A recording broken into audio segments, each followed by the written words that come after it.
let's have a look at cutting our lining. So let's place our panel onto our lining. And I'm just going to make a line 3 inches up from my cut edge at the bottom.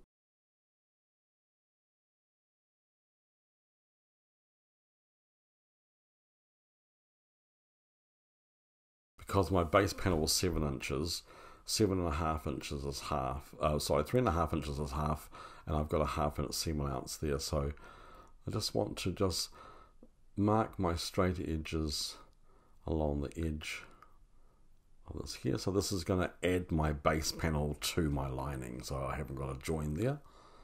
And I just want to just check that, just want to actually cut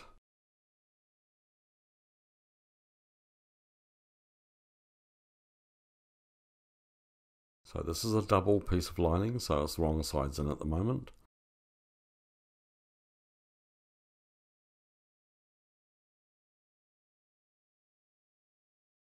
So sometimes for curves I like to use a mini rotary. Now I want to shift that, but I'm going to actually just put a couple of clips in my side seams, so as that when I turn it round, I'm not going to lose or shift my lining, because I'm using my outside layer as my pattern.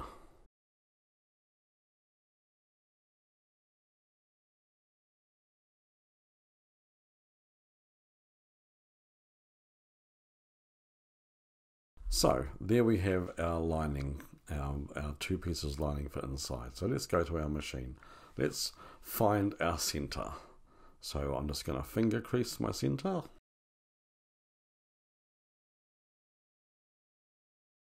And with a fade out pen or washout pen, draw a center line at least 4 inches down. Now this pen, it gets darker as it dries, and I'm going to mark a line about 4 inches, 4.5 inches down, depending on how far down the bag you want to go, but 4 inches down from the curve.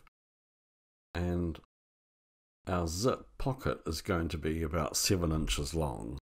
So I'm going to mark what I call my goalposts, so my start and stop points at the ends of my line. So there's my center, so 3.5 inches one side and 3.5 inches the other for my 7-inch pocket opening.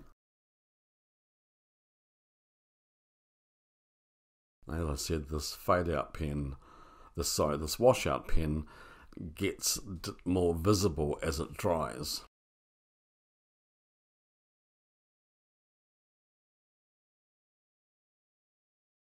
So we need to put a piece of light interfacing on the underside of our pocket, so as it's got some support for our zip. So I'm just going to put a piece of interfacing just true off the end, so as it's square. This needs to come about 1/2 inch past the goalposts.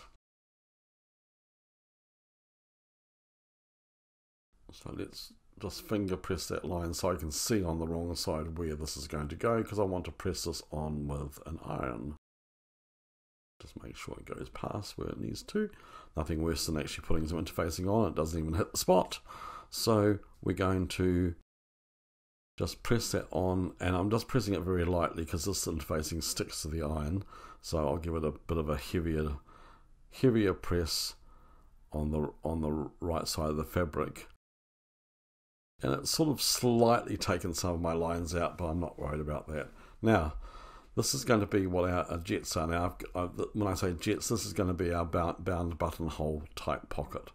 So I've cut a piece of fabric which is 2¼ inches wide, and it's about 1 inch longer than we need at either end, so 9 by 2¼ Fold it in half, and I've put some interfacing on it as well to give it some support. Press it in half widthways and then press to the center, like we did when we were making the strap for the bag. Sorry, my hands are in the way with this a little bit, sorry. But I'm just basically keeping those together. It's It's very hard to see when you're using an iron, and that's hot because it's burning my fingers.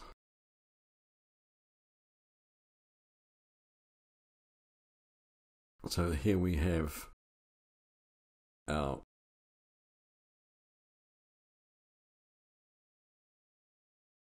what I call our jets. They're our two pieces. They are one strip of fabric which we're going to create. We're going to sew a square onto the pocket opening. So we need to mark our start and stop points 7 inches apart.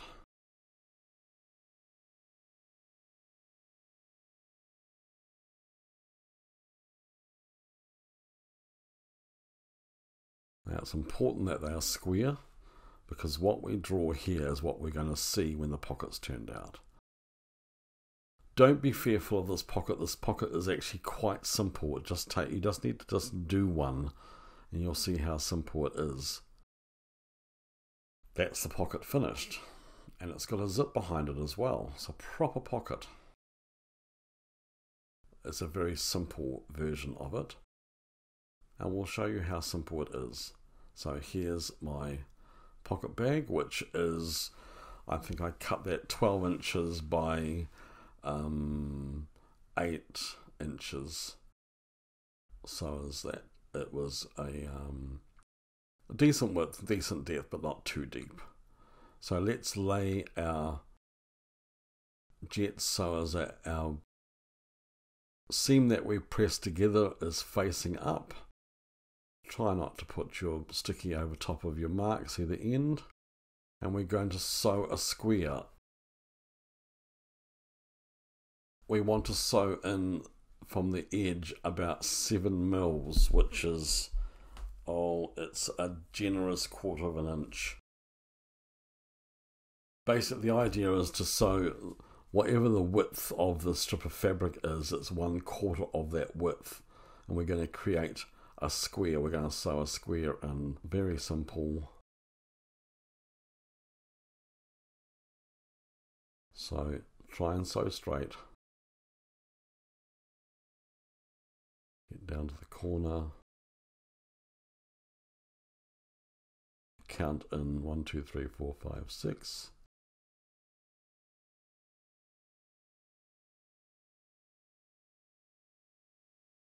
One more stitch I need.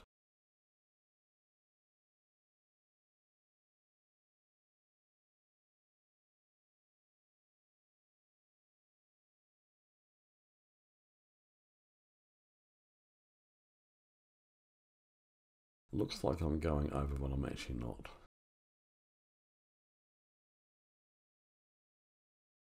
Turn.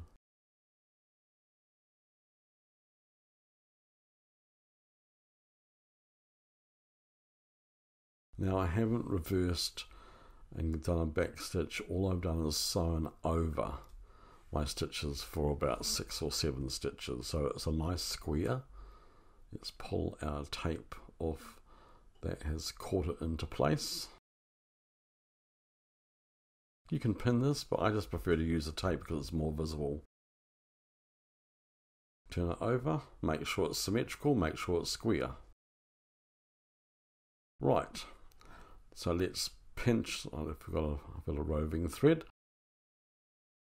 Let's just pinch this lengthways and make a snip in between those 2 raw edges. I think this is the part that scares everybody. The rest of it's quite simple. So trim up this light. It's a guide for you. So just trim up against the edge of one of those raw edges. Stop short of about 3/8. Stop short 3/8. And then with a sharp pair of scissors, cut to our corner. Now it needs to be sharp. I use a blunt nose rather than points. So again, cut up, stop short 3/8, and then cut to the corner. So that's what we want. You don't have to cut into the last stitch, but you need to be pretty close. So just moisten that up with a bit of steam. And then we're going to turn these into the wrong side.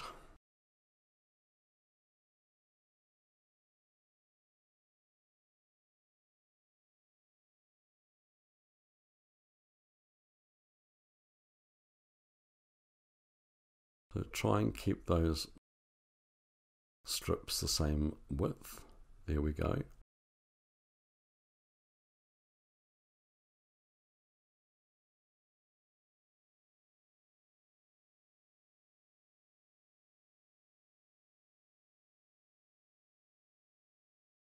I've got a little bit of a pucker there, and I need to press that one more time.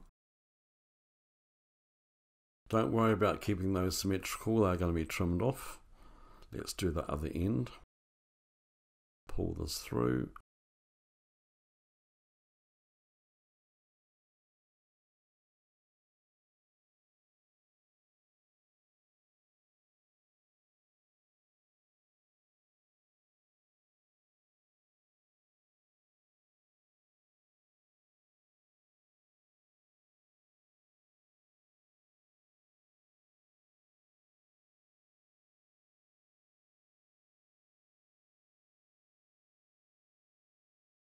Now just give those strips, or what I call jets, a light press so as that there's no pleat happening there.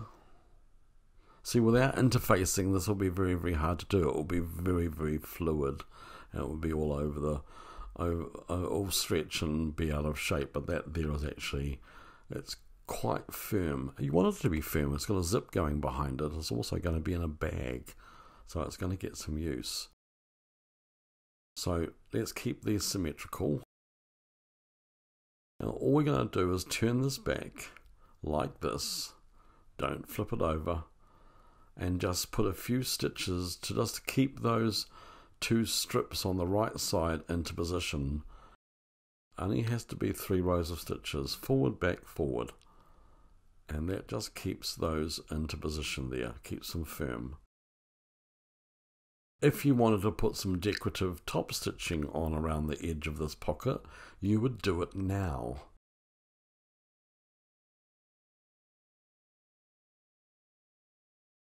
But it has to be quite close to the edge of the seam, because if it's not, you'll find there's nothing to sew the pocket bag to. So I'm going to get a piece of tape. I'm going to keep this pocket closed while I add the zip.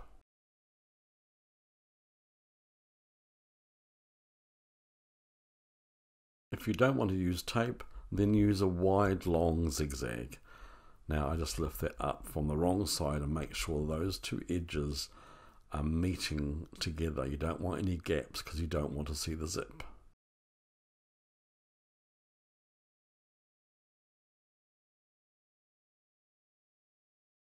Right, let's find our zip and lay our zip on. Now I've got my zippers way longer than I need, which is absolutely fine. We're only going to be stitching it to these sections. Remember where the stopper is, I try and get that well out of the way. Just make sure it runs well, and then we put it face down. So the stopper is down, the zip runner is down, so it's face down.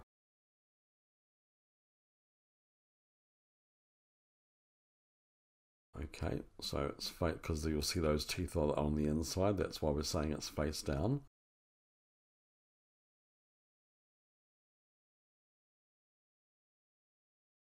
And just get a couple of clips or pins. Let's try and flick it around the place.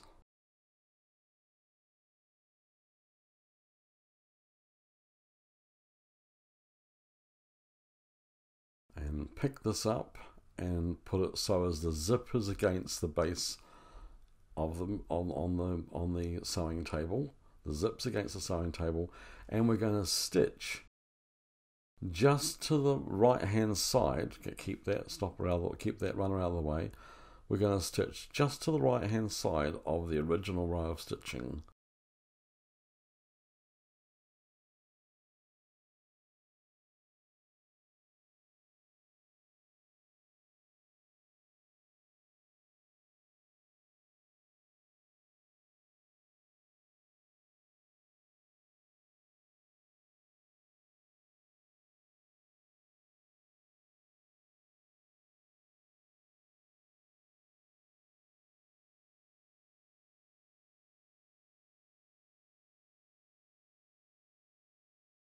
Right, so that first side has been stitched. Okay, first side's been stitched. Now you might see that the zip has actually slipped up a little bit. That's absolutely fine. Let's just pin that or clip that together. And again, pick it up, zip against the table of the machine, and stitch again on the right hand side, just a needle width away from the original zip stitching or the original jet stitching.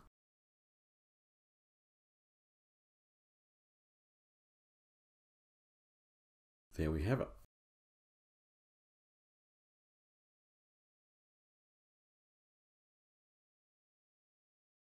Just have a look at that, make sure those edges are butted together and you can't see too much of the zip. You don't want to see it. Now don't worry about the stopper or the zip runner, the actual runner itself. Don't worry about that being outside of the pocket. So let's put our pocket bag on. That's how it's going to sit. So we're going to stitch one edge to one side of the zip and one edge to the other. So let's do the base first. No, yep, so we're going to flip that up, center it, so it's even over each end where the seams start and finish. And again, we're going to do exactly the same as what we did with the zip, and we're going to stitch on top of that row of stitching again. There's not a chance it's going to fall out.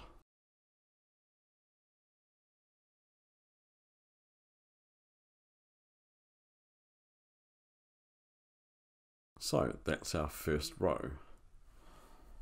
Pull the pocket down, finger press it, grab the other end, put onto the edge of the zip, make sure it's parallel and symmetrical, pin it or clip it into position,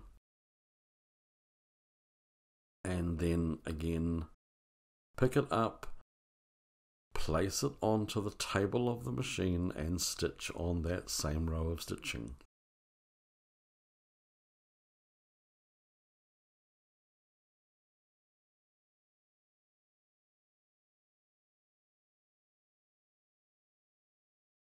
Right, so our pocket bag is attached. Okay, so that's attached. We want to grab our zip runner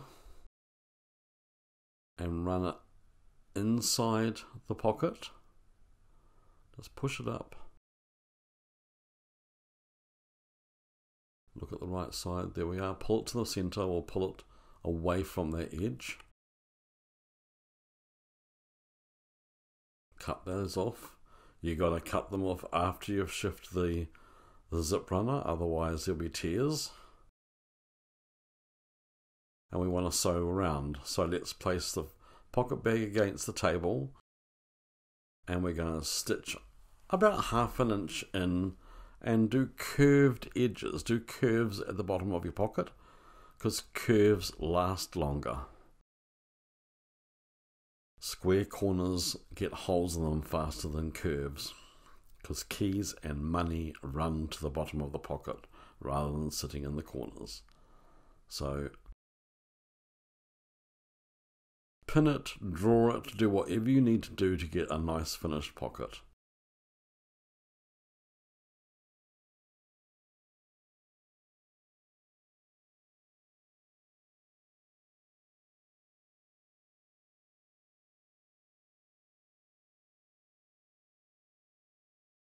Just sew back over those.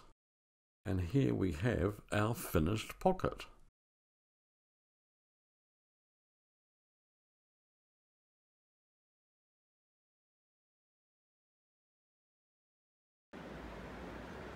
Hey guys, I hope you enjoyed this tutorial on making a zipper. It's really handy to put in all the bags that you made from Sweet Pea. I kept my sunnies in here, so it was really easy to pull out. Make sure you like and subscribe to the video.